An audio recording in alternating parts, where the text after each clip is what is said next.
Goeiemôre vriende en baie welkom by ons oordenkings op hierdie donderdagoggend.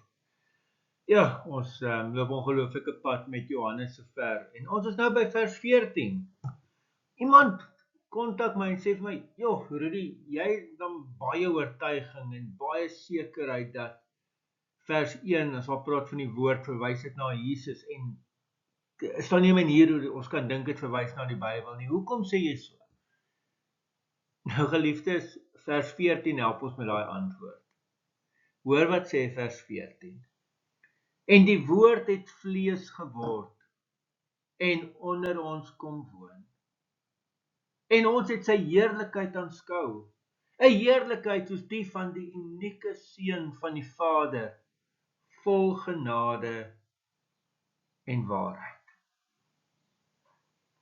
Vriende, hierdie teks bevestig, daar is nie 'n ander moontlikheid nie. Johannes verwys hier definitief na ons Here Jesus Christus.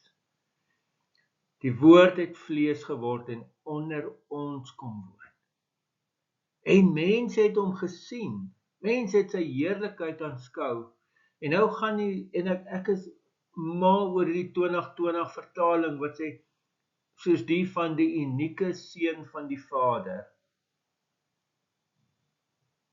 As ek gaan kyk na die Griekse woord, dan sou 'n ander manier om dit te vertaal wees, enig in sy soort.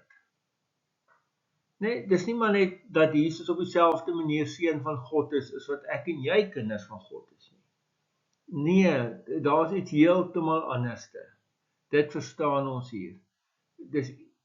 Christus is uniek as seun van die Vader, in die sin dat hy self God is ook. Dit het die eerste vers ons toch geleer ook. Nee, en nou kom wys Jesus vir ons, hoe lyk die Vader? En kom wys Jesus vir ons, hoe lyk God? En hoor hierdie eienskappe wat beklemtoon word. Vol genade en waarheid. Ja. Dis wie God is, vol genade.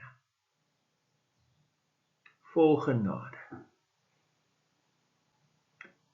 Vriende, my gebed is dat jy vandag ook die genade van ons Here Jesus Christus, die genade van God ons Vader, dat jy dit sal beleef. Amen. Here almagtige God, baie dankie ook vir die teks.